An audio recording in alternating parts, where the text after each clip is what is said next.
The Chicago Bulls are becoming a laughing stock in the NBA because of the two guys in our front office with their decision making and undecision making and not making moves. Hi, I am Shaq Barnes here with another episode of Bulls Digest, the number one spot for everything Chicago Bulls. I noticed 67% of you guys have been watching the channel and have not subscribed. Sure you like the Bulls intro, run right through that subscribe button. You know, I haven't had a crash out video in a minute. I was gonna be open minded. I figured that we found the direction. The last video I just recorded, I praised these guys. Say, hey, we finally got a direction and we going to it. And what they do within the next moment proved me wrong. A lot of things have had happen, but it's to a point now where reporters are talking and saying that we are the most unserious front office in the league. People question every move that we make. It's time for a change. We have had 5 years with these guys and don't have a bright spot to shine at all. We don't have nothing. What is a bright spot this front office have gave us in his last 5 years? Nothing. It's time for a change. If a coach can get fired 2 years after winning a championship, it's no way you should be sustaining your job in a front office when you have nothing to show for it. Bad contract signing, bad trade decisions, holding on to players too long, which we are currently doing right now. It's time to clean house from top to bottom. It's to a point where I was even blaming Billy. It's probably not even Billy Donovan's fault because it's like, how much can you coach when your front office is not making moves to help you get better? But let's get into it. Let's get right to it. So, as we all know, the Bulls fall into familiar habits for adding cash consideration. Is we not the third biggest market team? How much cash do you need? And if you keep needing that much cash, just maybe you need to sell the team. Maybe that'll help all Bulls fans. Sell the team. But we trade for cash considerations to move back in the draft. And I'm thinking like, did we just come out with the direction saying, hey, we're going to go young. We're going to move with these young guys. So we're going to add more young talent. Obviously, Vucevic is on the trading block. So we thought.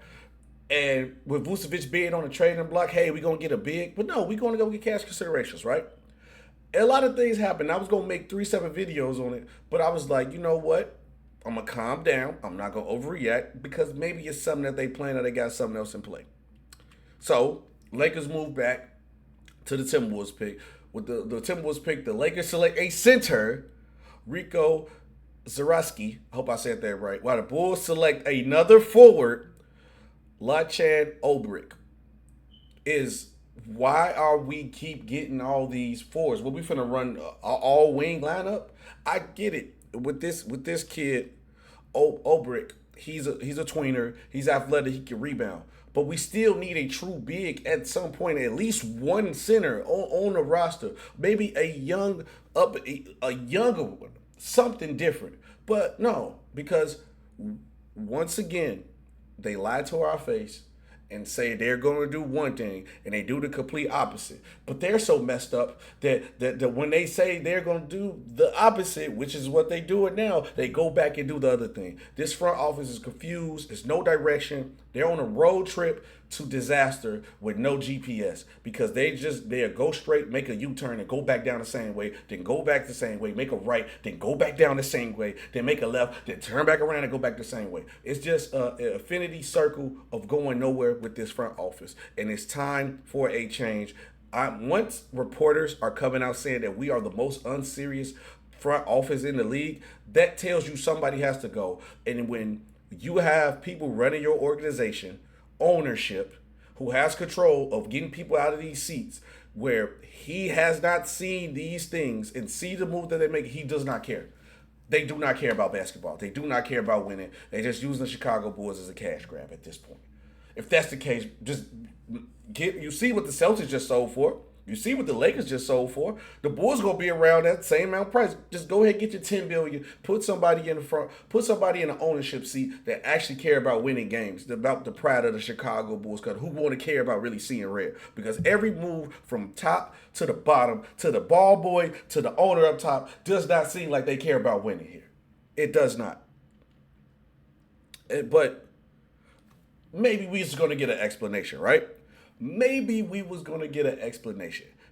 Hey, Marc Eversley gets real on a decision not to trade up in there. Let's see if he's gonna actually tell us something that makes sense. Let's pay attention, class, in the classroom. Let's do it. Switch it over to this one. I'm going right to the quote.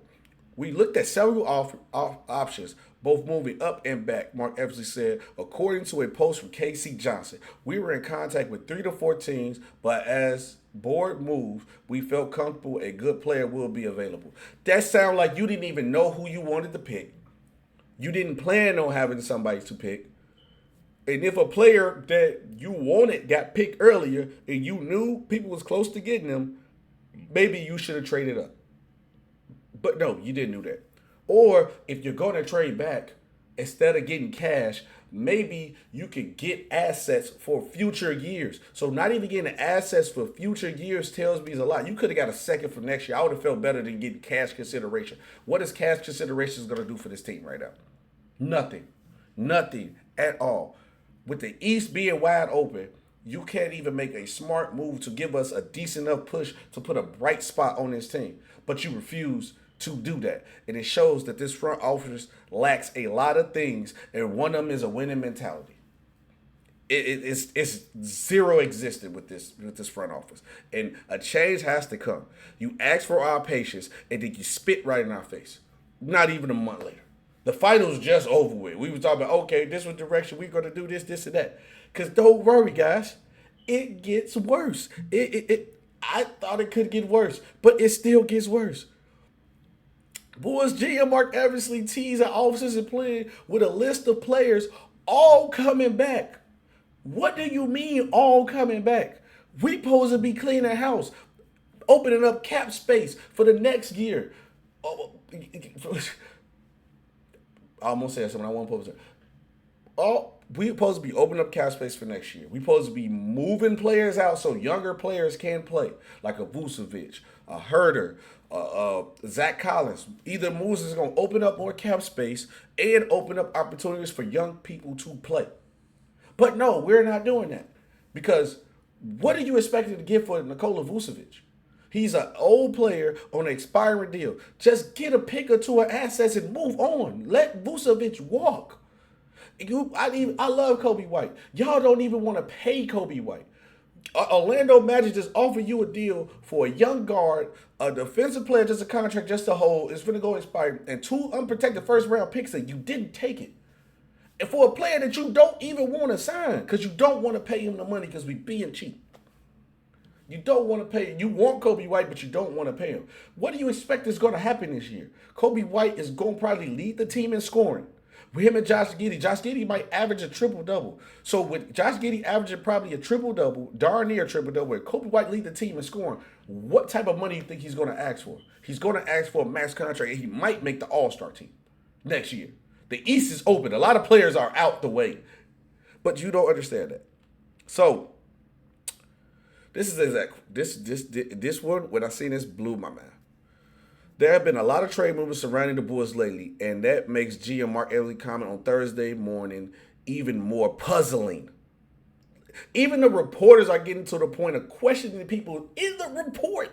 In the report, they tell it like, bro, I don't know what they doing here now. At this point, this is shock. You even got KC Johnson can't even have his emotional TV no more how bad these guys are moving. We got the 3 Stooges in the front office. And I'm being honest. And we all try to give him a chance.